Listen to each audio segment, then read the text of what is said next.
Saya menilai, teman-teman Ahmadi ini, Jemaat Ahmadiyah ini, banyak sekali disalahpahami. Saya mengikuti ceramah-ceramah, apa, hudud, Hujur.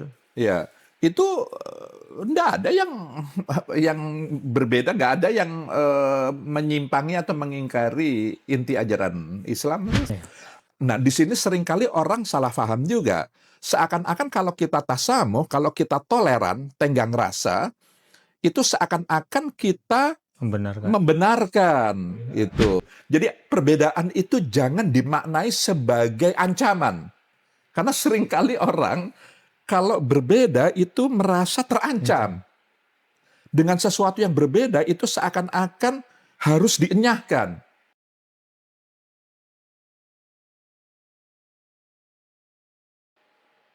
Assalamualaikum warahmatullahi wabarakatuh.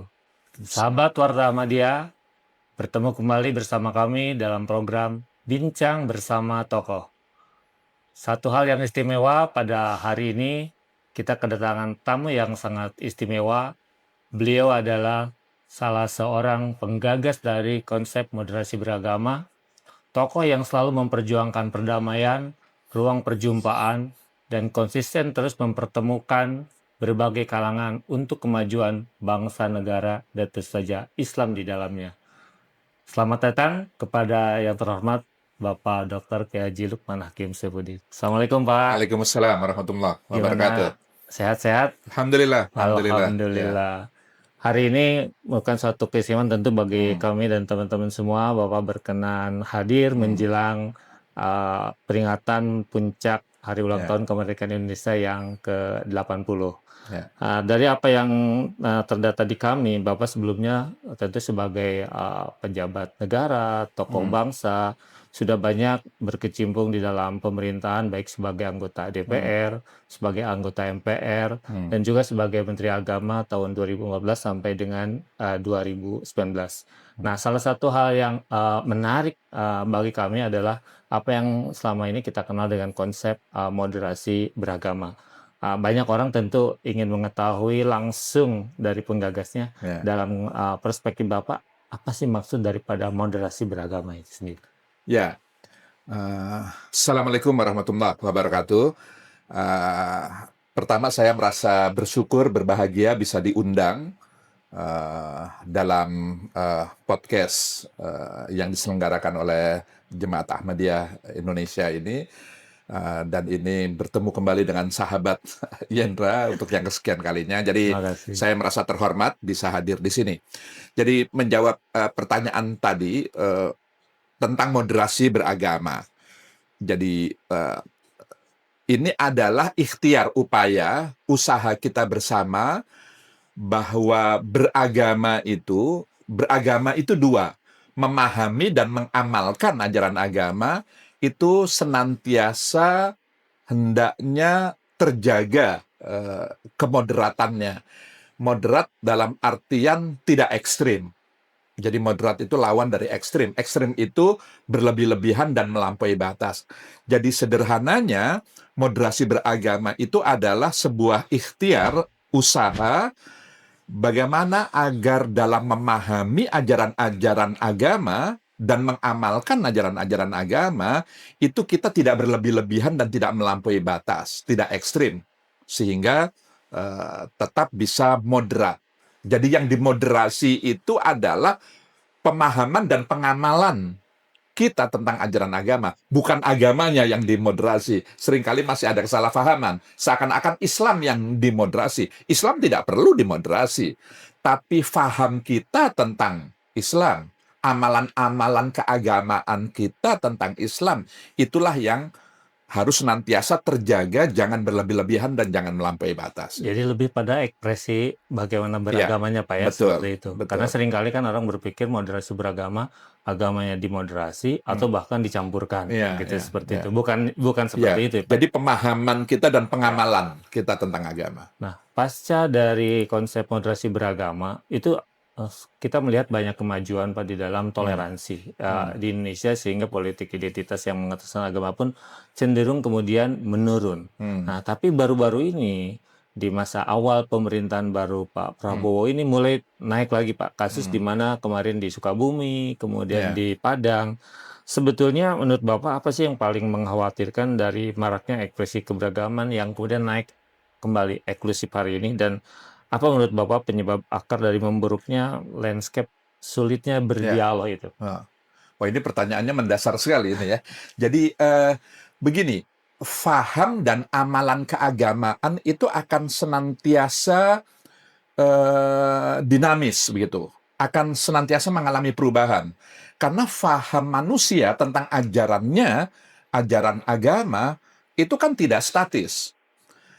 Karena fahamnya beragam-ragam dan dinamis, maka pengamalannya pun juga akan terus dinamis, terus berubah, terus berkembang gitu.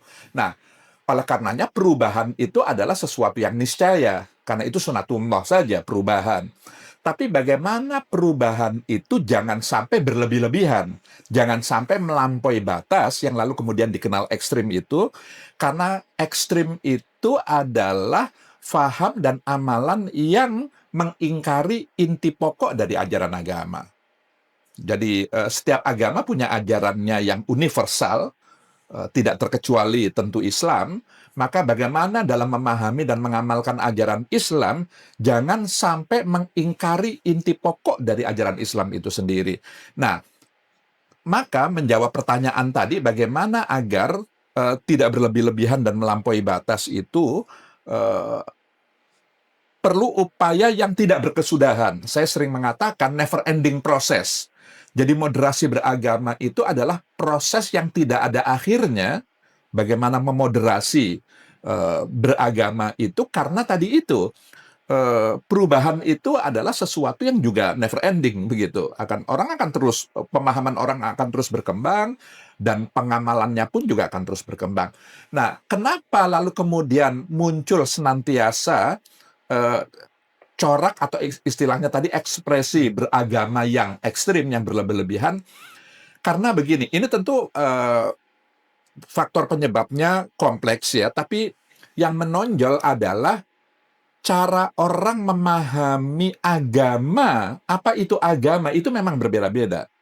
Kan ada 3 strata gitu ya, ada 3 level, ada 3 ragam orang mendefinisikan apa itu agama. Pertama, agama didefinisikan, dimaknai sebagai ajarannya. Ajaran dalam agama Islam tentu ajaran Allah. Itu yang mutlak, itu yang absolut, itu yang pasti benarnya. Itu ajaran Islam menurut Allah. Nah, itu yang pertama. Yang kedua, ajaran agama yang diinterpretasi, yang dimaknai, diterjemahkan, ditafsirkan oleh para ulama-ulama, para orang-orang ahli yang punya kompetensi, keilmuan yang sangat tinggi, pengetahuan yang luas, yang dia menafsirkan ajarannya, ajaran Allah itu, yang lalu kemudian termaktub dalam Al-Kutubul Mu'tabaroh, kitab-kitab rujukan yang muktabar. Tentu termasuk dengan Al-Masih ya. Beliau itu menginterpretasikan ajaran Allah, lalu kemudian itu yang lalu kemudian menjadi interpretasi, itu agama gitu ajarannya. Yang ketiga adalah pemahaman awam. Kalau tadi pemahaman ulama, orang berilmu tentang ajaran Allah, yang ketiga ini pemahaman awam tentang pendapat ulama dan tentang ajaran Allah itu. Jadi gradasinya. Jadi awam seperti saya, awam ini mencoba memaknai agama itu dari para ulama-ulama, imam-imam mazhab, juga dari al-hadis, dari Al-Quran, yang tentu tidak sama dengan Pak Yendra atau dengan yang lain, belum tentu semuanya sama, karena ini interpretasi. Jangankan pada level ketiga, ke level kedua saja itu beragam-ragam. Di antara para ulama. Para ulama, itulah kenapa ada mazhab ini, ada mazhab itu, dan mazhab itu tidak hanya pada fikih, tapi juga dalam akidah, dalam teologi, macam-macam kan, pemahaman ada Jabariyah, ada Qadariyah, ada Mu'tazilah, macam-macam. Di fikih, di amaliyah ubudiyah juga beragam-ragam, di tasawuf juga beragam-ragam. Padahal itu para imam-imam mazhab, orang-orang yang sangat mumpuni. Jadi keragaman adalah keniscayaan. Jadi keragaman, belum lagi yang level ketiga itu jadi. Nah, kenapa konflik? Seringkali orang sebenarnya hakikatnya itu level 3, pemahaman kita itu lalu kemudian dianggap itu ajaran Allah. Langsung. Jadi kalau saya beranggap Islam yang paling benar itu seperti ini. Padahal itu pemahaman saya. Saya sudah mengklaim seakan-akan ini maunya Allah seperti ini. Bahwa Islam itu A loh. Iya. Padahal A itu menurut saya sebenarnya dengan segala keterbatasan saya. Tapi lalu kemudian saya mengklaim bahwa Islam itu adalah A, itu memang maunya Allah itu begitu. Jadi Allah itu diseret, diturunkan, Untuk diklaim. membenarkan pendapat. Jadi itu, kalau yang berbeda-beda ini saling bersikukuh, menganggap hanya dirinya sajalah yang paling benar, apalagi itu dengan paksaan, apalagi paksaannya itu dengan menggunakan kekerasan, ya maka konflik sosial yang terjadi. Jadi itu menurut saya penyebabnya. Jadi tadi di garis bawahi bahwa sikap ekstrem itu justru mengingkari esensi, begitu Pak ya, seperti itu. Nah, bagaimana supaya kita membumikan ya ajaran Islam yang damai, yang kasih, yang esensi itu ke masyarakat di tengah tadi perbedaan dan sikap masyarakat. Apakah kemudian justru memang ruang perjumpaan lah yang harus diperbanyak atau seperti apa? Ya, saya pikir memperbanyak ruang perjumpaan itu salah satu metode ya pendekatan yang baik yang harus terus-menerus kita lakukan untuk menyamakan tidak hanya titik-titik persamaan tapi juga perbedaan. Masing-masing kita kan juga harus belajar menyikapi perbedaan. Tapi yang menurut saya tidak kalah pentingnya adalah bahwa begini, menurut saya beragama itu harus dengan landasan inti ajaran agama itu sendiri. Dalam hal ini Islam misalnya, hakikat Islam itu rahmah, itu. Rahmatan lil alamin, itu kan inti pokok ajaran. Jadi bagaimana berislam itu dengan kasih sayang, dengan cinta, itu dengan.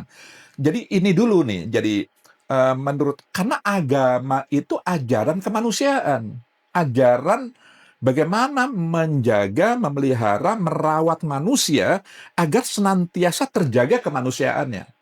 Karena dia khalifah, dia manusia itu tidak hanya sekedar sebagai hamba Tuhan saja yang punya tanggung jawab dan kewajiban-kewajiban individual, tapi juga manusia itu sebagai khalifah fil ard. Dia pengelola.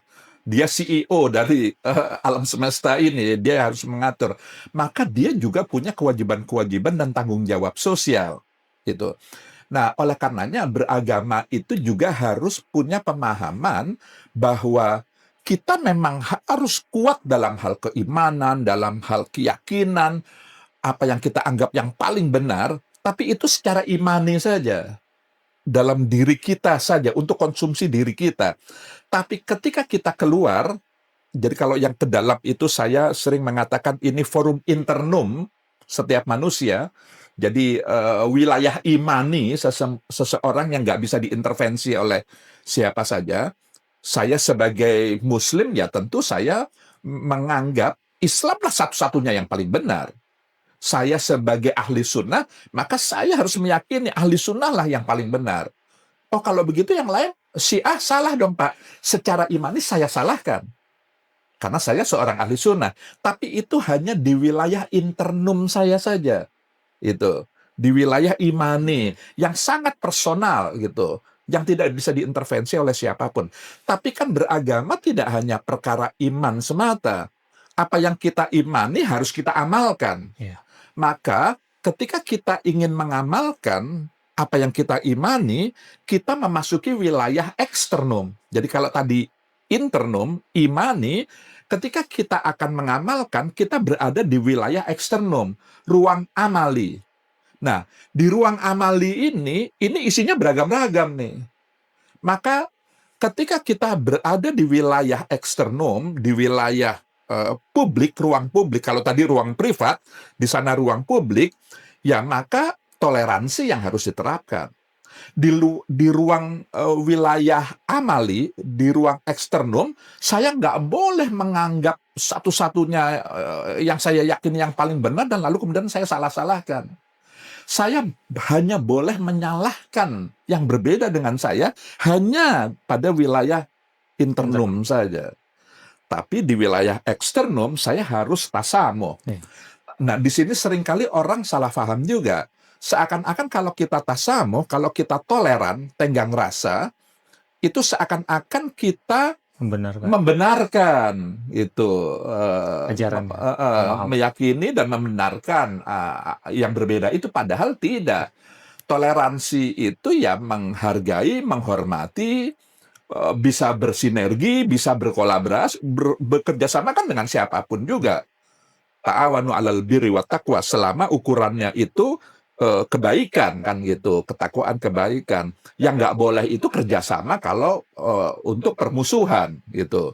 Nah, maka di ruang toleransi itu, di ruang publik maksud saya, di wilayah eksternum ya harus toleransi. Dan toleransi itu tidak atau jangan difahami seakan-akan itu pembenaran terhadap yang berbeda, tidak. Itu penghargaan, penghormatan karena tadi itu, karena perbedaan itu sunatullah, kehendak Allah juga sebenarnya Betul. membuat kita berbeda. Jadi saya selalu senang, salah satu ayat yang saya suka itu adalah lita'arofu itu, ya ayyuhan Saling nas inna khalaqnakum min dzakari wa untha wa ja'alnakum syu'uban wa qabaila lita'arofu. Jadi memang Allah menghendaki kita ini beragam-ragam, bersuku-suku, berbangsa-bangsa dan dengan segala keragaman yang lain, justru agar kita saling mengenali satu dengan yang lain.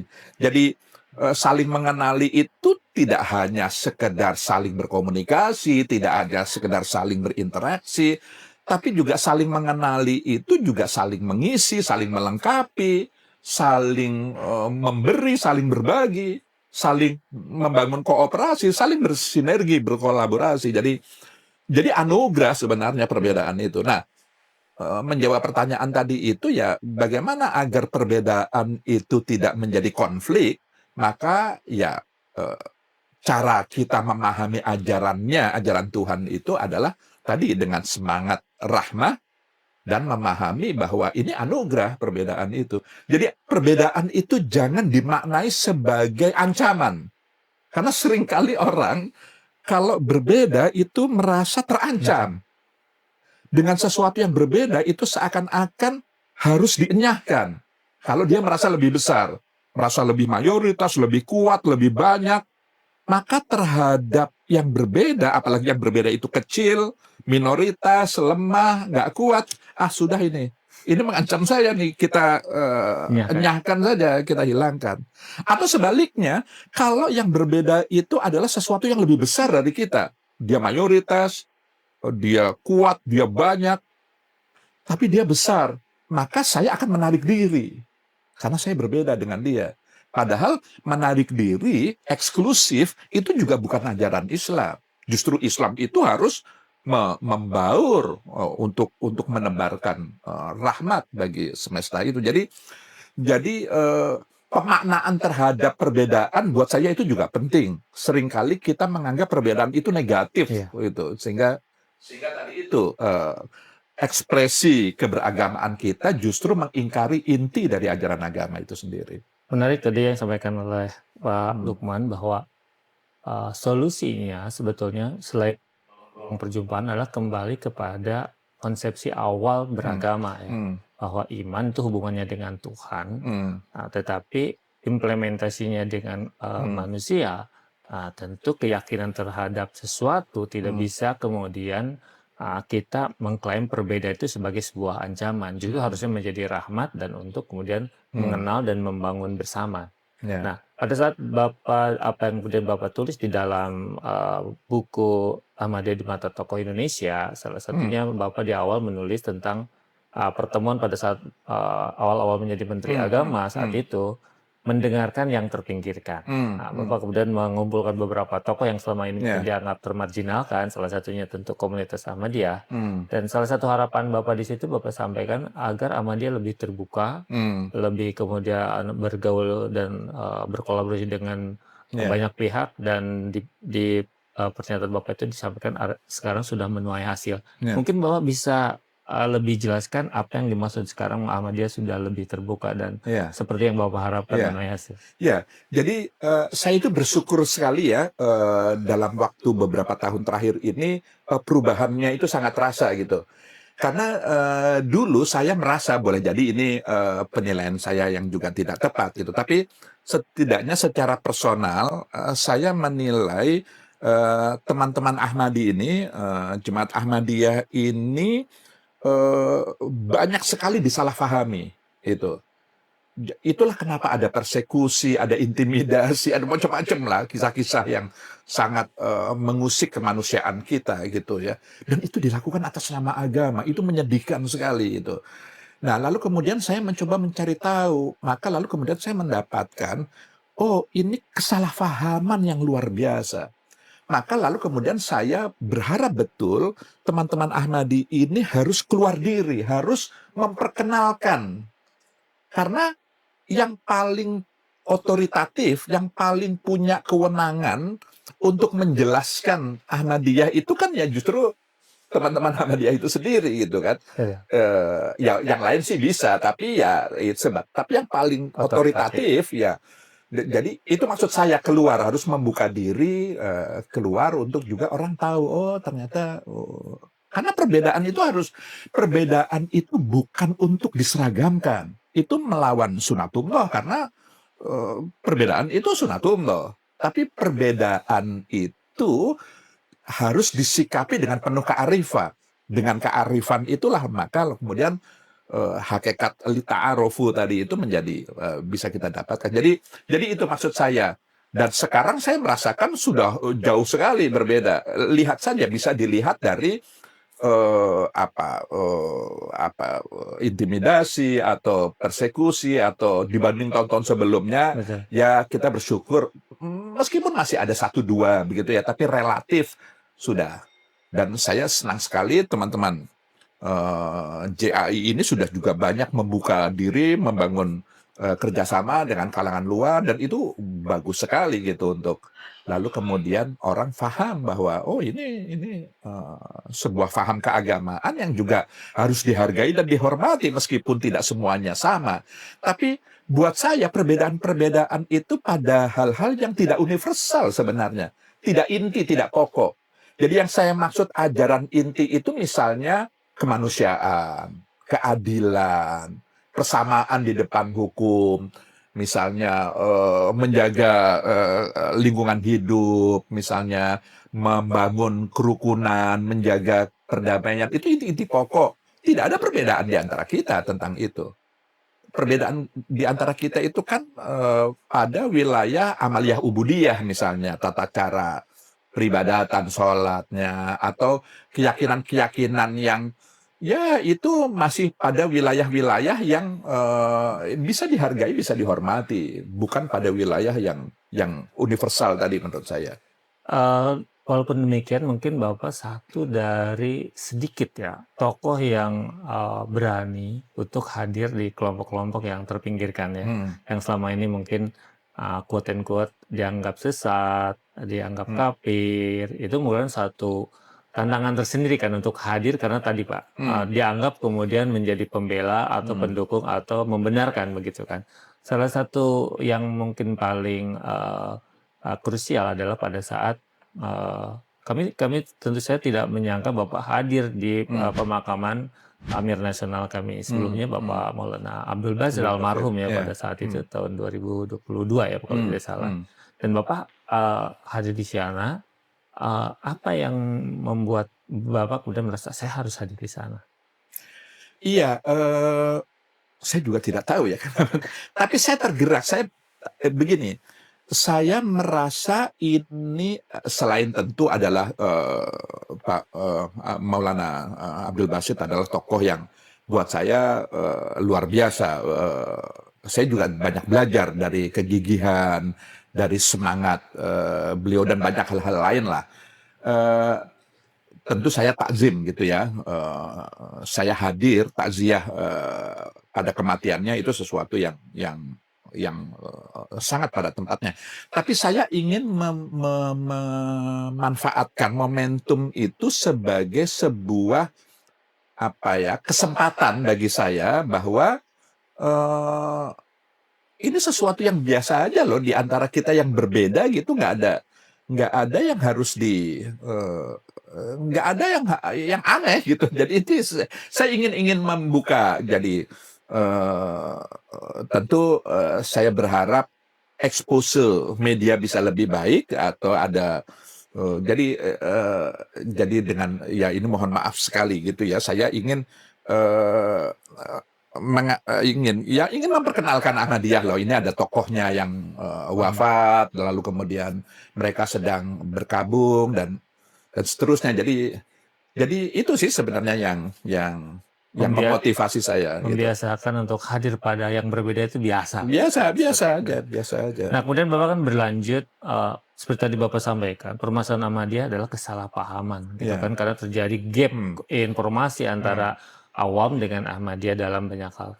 Beberapa kali kita ngobrol, Bapak sampaikan bahwa ternyata yang dipermasalahkan, seperti Bapak waktu Pulau Jalsa UK, yang dipermasalahkan adalah hal yang mendasar, ya kan, apakah sholatnya sama, apakah mengakui Nabi Muhammad sebagai nabinya, apakah kitab sucinya Al-Quran. Nah, apa yang Bapak lihat, karena Bapak sudah hadir di Jalsa Internasional di Inggris sana dan ketemu dengan Khalifah Ahmadiyah serta ribuan Muslim Ahmadiyah di sana, apa yang Bapak lihat di sana dalam apakah seperti yang disalahpahami pada banyak orang bahwa tidak mengakui Nabi Muhammad, kitab sucinya beda, tata sholatnya beda, atau seperti apa, Pak?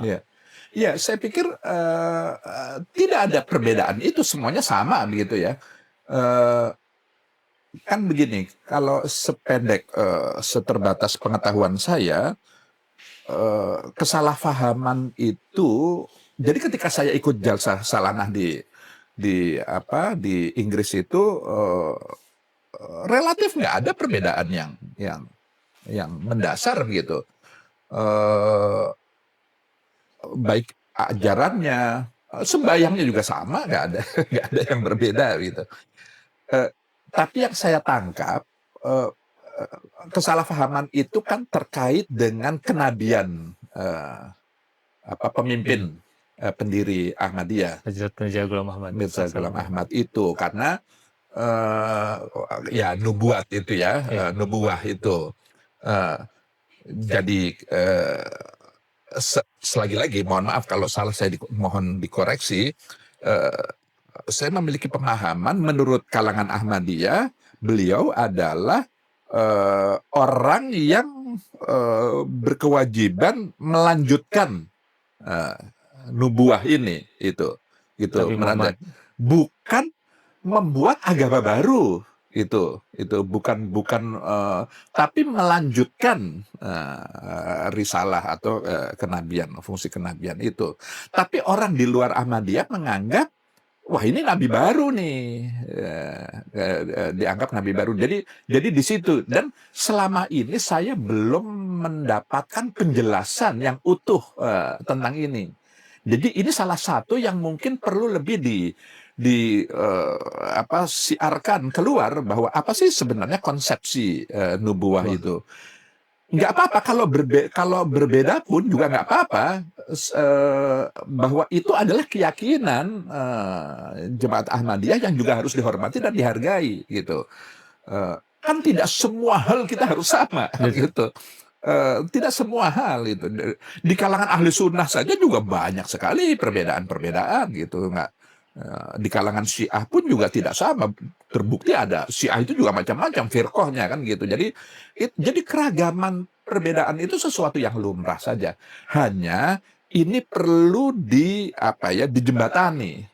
Jadi tidak hanya kesalahpahaman itu dari kalangan non Ahmadi terhadap Ahmadiyah, tapi juga dari teman-teman Ahmadiyah memahami bagaimana cara pandang orang luar terhadap Ahmadiyah. Itu juga menurut saya perlu Jadi ada semacam refleksi Iya. mawas diri untuk bagaimana sih orang luar menilai kita dan Iya. apa sih yang kurang tepat, apa sih kesalahpahaman persepsi orang luar terhadap kita yang kita lalu kemudian perlu memberikan klarifikasi mungkin atau penjelasan atau hal-hal yang penting untuk lalu kemudian gap ini tidak semakin meruncing atau semakin besar, saya pikir itu. Jadi ruang-ruang perjumpaan itu menjadi penting. Betul, seringkali kan pada soal konsep yang di luar, sebetulnya kalau di awam tentu pada soal kenabian, Pak, ya. Dia anggap kan, Ahmadiyah tidak mengakui Nabi Muhammad, Betul, betul. Hajat Mirza Ghulam Muhammad Hasan menggantikan Nabi Muhammad. Itu yang Ah, salah paham itu. itu kan yang salah pahamannya. Menarik apa yang tadi Bapak sampaikan, bagaimana Ahmadiyah belajar untuk memahami apa yang dipahami oleh non-Ahmadiyah, kesalahpahaman itu gitu. Kenapa seperti itu begitu ya? Hal-hal seperti itu. Nah, jadi tadi saran Bapak untuk bagaimana menjelaskan tentang konsep kenabian itu harus lebih sebanyak mungkin menjelaskan dengan sangat lengkap mungkin ya, dan dengan sangat jelas bahwa ya Ahmadiyah tidak berarti mengganti Nabi Muhammad dengan Hajat Mirza Ghulam Ahmad Salam, juga bukan agama baru, gitu. Artinya juga memang tidak ada kitab suci yang baru gitu. Tetapi apakah Bapak memang melihat seperti itu pada saat di Ijazah UK bahwa ya memang yang disampaikan adalah Al-Quran, kemudian kemuliaan terhadap Nabi Muhammad SAW, atau seperti apa? Iya, saya pikir yang selama jalsah itu saya mengikuti ceramah-ceramah Hujur. Ya, itu nggak ada yang berbeda, nggak ada yang menyimpangi atau mengingkari inti ajaran Islam, itu sama semua. Jadi saya bukan kadang-kadang, saya seringkali bingung ya kalau Ahmadiyah itu dianggap bukan Islam gitu. Jadi apanya yang berbeda? Sama. Ya berbeda mungkin. Ya tadi itu yang saya bilang tidak terlalu prinsipil. Misalnya jemaah Ahmadiyah selalu berimam kepada sesama Ahmadiyah gitu. Tentu itu punya alasannya, ada penjelasannya gitu. Tapi itu kan sesuatu yang ya ikhtilafi lah menurut saya, tidak perbedaan-perbedaan yang pada wilayah ikhtilafi menurut saya, bukan pada usuli, bukan pada inti pokoknya gitu. Jadi saya selama mengikuti jalsah nggak ada perbedaan yang mendasar gitu. Pada saat jalsah kan Bapak juga ketemu langsung ya dengan pemimpin internasional Ahmadiyah atau Khalifah Ahmadiyah, Hajat Mirza Masroor Ahmad. Bagaimana kesan Bapak terhadap sosok beliau? Iya. Ya karena beliau khalifah ya, jadi saya melihat tidak mudah bagi kita untuk bisa bertemu. Saya melihat langsung. Kita harus antri, kita harus terjadwal, karena semua orang ingin bertemu dengan beliau dalam kesempatan yang sama. Jadi ya karena beliau khalifah, jadi kewibawaannya, karismanya memang terlihat pada saat saya melihat langsung gitu, kebapaannya dan seterusnya. Jadi ya itulah kenapa beliau diangkat sebagai khalifah begitu. Jadi meskipun tentu di kalangan di luar Ahmadiyah ya, karena ini kan berbeda. Jadi itu sesuatu yang tentu beliau dengan segala sisi-sisi kemanusiaannya ya, misalnya mengajukan pertanyaan-pertanyaan ketika kita dialog bagaimana di Indonesia bagaimana. Itu sangat manusiawi sekali dan ya saya takzim dengan dia. Nah, seringkali juga ada banyak salah paham kan tentang Ahmadiyah dalam konsep khilafat saya. Dalam konsep khilafat yang orang mungkin non-Islam atau juga kadang orang Islam pada umumnya menganggap khilafat adalah mendirikan negara, memberikan pemerintah. Dan di mana Ahmadiyah juga sebenarnya konsepnya kan khilafat dan ada khalifahnya. Bagaimana Bapak melihat konsep khilafat Ahmadiyah? Ya, perbedaannya khilafat yang dianut oleh Ahmadiyah dengan yang lain, Kalau yang lain itu sangat politis. Jadi khilafah itu sebagai kendaraan atau sebagai medium alat politik untuk lalu kemudian menguasai dunia, menyatukan dunia dalam struktur pemerintahan, termasuk dalam sistem ketatanegaraan,nya kepemerintahannya gitu. Misalnya dulu kita setelah Khulafatur Rasyidin, Umayyah, Abbasiyah, dan seterusnya itu kan kelihatan sekali gitu kan, ekspansif dan semuanya disatukan terkait dengan sistem pemerintahan, ketatanegaraan.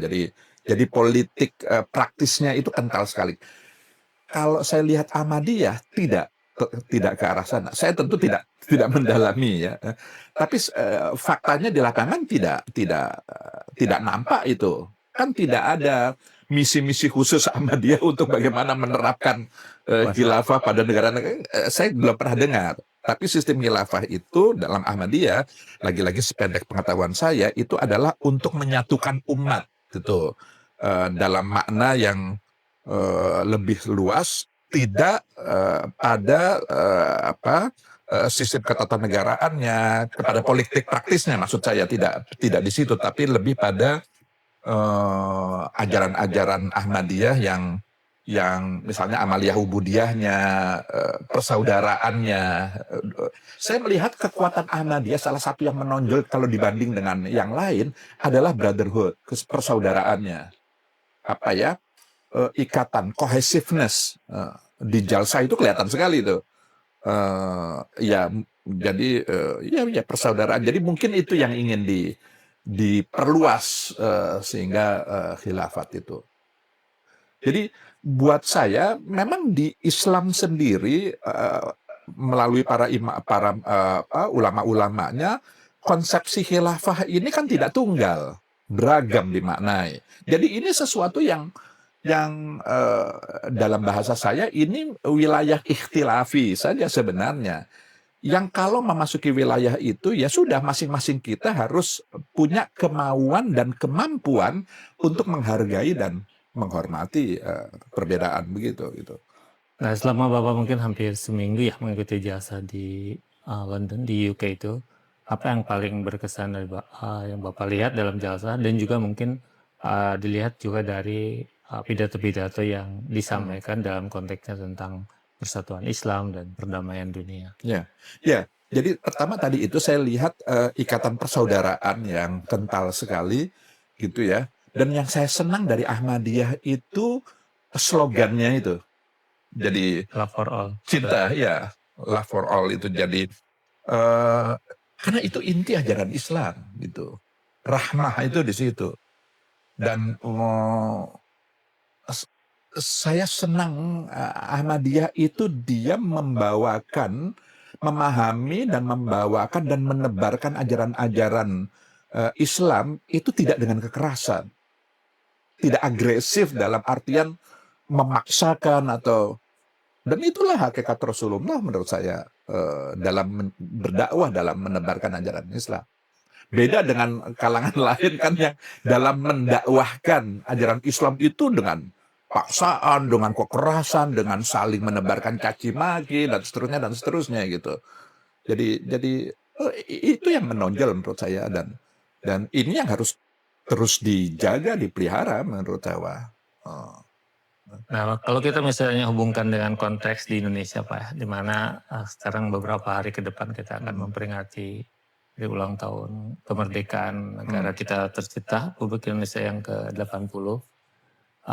Kita selalu dihadapkan pada konteks perpecahan bangsa, kita selalu dihadapkan pada tadi perbedaan menjadi ancaman di antara umat Islam, padahal mayoritas bangsa ini adalah Islam yang tadi seperti Bapak sampaikan harusnya dengan konteks mengedepankan nilai-nilai kedamaian, kasih sayang, dan persatuan itu harus memberikan dampak, kan, impact pada pemerintahan dan kemudian juga pada bangsa dan negara ini. Apa mungkin harapan Bapak atau juga mungkin ajakan kepada masyarakat Islam Indonesia dalam konteks untuk memberikan dampak pada bangsa Indonesia? Ya, tentu pertama kita harus menyadari betul bahwa hakikat eksistensi kita keberadaan kita sebagai sebuah bangsa itu beragam. Ini harus diyakini bahwa kita ini majemuk loh, kita itu heterogen gitu. Oleh karenanya, mari maknai anugerah Tuhan ini, keragaman ini dengan sebaik-baiknya. Maka cara kita menjaga, memelihara, dan merawat keragaman itu adalah dengan mampu memaknainya ini sebagai anugerah, berupaya untuk mendapatkan sisi-sisi positif dari kemajemukan dan mencoba meminimalisir, mereduksi hal-hal negatifnya. Gitu.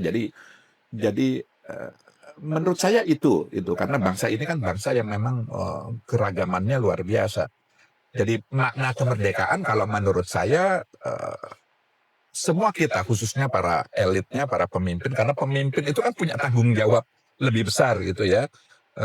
Ya dia harus menjadi teladan untuk bisa mengamalkan realitas kemajemukan kita itu, menyikapinya dengan penuh kearifan, tidak justru menjadikan perbedaan itu sesuatu yang kontraproduktif bagi kehidupan kita bersama. Saya pikir itu. Baik, terima kasih Pak Lukman untuk waktunya, menyenangkan sekali kita bisa terus bersilaturahmi dan tentu berbagi, dan kita berharap nanti juga bisa terus mengisi kegiatan-kegiatan serta ceramah-ceramah moderasi beragama tentunya untuk Dengan senang hati. para mubalik kita yang sebelumnya juga tiap hari pernah ya? pernah diisi ya, agar mungkin terupdate juga tentang situasi dan kondisi bangsa. Terakhir mungkin ada ingin Bapak sampaikan khususnya kepada komunitas Muslim Ahmadiyah, saran untuk komunitas Ahmadiyah ataupun mungkin harapan Bapak terhadap komunitas Muslim Ahmadiyah ke depan, apa yang harus dilakukan supaya perbedaan itu, kesalahpahaman tentu semakin dikurangi, tetapi kolaborasi semakin diperbanyak. Pesan untuk para teman-teman dari Jemaat Ahmadiyah ya. Jadi pertama, saya senang sekali dengan moto itu. Jadi pesan saya tentu jaga betul dan ini terus bisa dilestarikan. Cinta, rahmah, karena mari kita lihat umat itu bi'aini rahmah. Alladzina yanzuruna ilal ummah bi'aini rahmah. Kita Muslim itu adalah orang-orang yang senantiasa melihat segala sesuatunya itu dengan mata cinta. Karena kalau sudah cinta, maka kita tidak akan melakukan hal-hal yang dilarang oleh ajaran agama. Yang kedua, kalaulah kita mendapatkan ujian-ujian, cobaan, hal-hal yang tidak kita inginkan, anggaplah itu sebagai ujian dari Allah Subhanahu wa Ta'ala. Dan ujian itu adalah cara Allah untuk menaikkan kelas kita. Karena tidak ada proses naik kelas yang tanpa melalui ujian. Jadi cobaan, ujian, hal-hal yang tidak mengenakan kita, itu adalah cara Allah untuk bagaimana agar kita naik kelas. Naik kelas dalam artian kualitas kemanusiaan kita, martabat kita, derajat kita, harkat kita, insya Allah akan naik dengan kita mampu menjalani ujian-ujian itu dengan baik. Saya pikir itu. Terima kasih Pak Lukman. Demikian sahabat Warta Ahmadiyah, dialog dan obrolan kita bersama Bapak Lukman Hakim Saifuddin yang sangat menginspirasi dan tentu semakin meningkatkan semangat kita sebagaimana beliau titipkan dalam motto kita, Love for all, Hatred for none. Itulah esensi daripada ajaran dan ekspresi keberagaman kita yang selalu harus dirawat. Ada quote yang menarik dari Pak Lukman hari ini, bahwa keberagaman itu bukan ancaman dan tidak selalu harus diseragamkan. Sampai ketemu dalam episode Bincang Bersama Tokoh berikutnya. Assalamualaikum warahmatullahi wabarakatuh. Waalaikumsalam warahmatullahi wabarakatuh.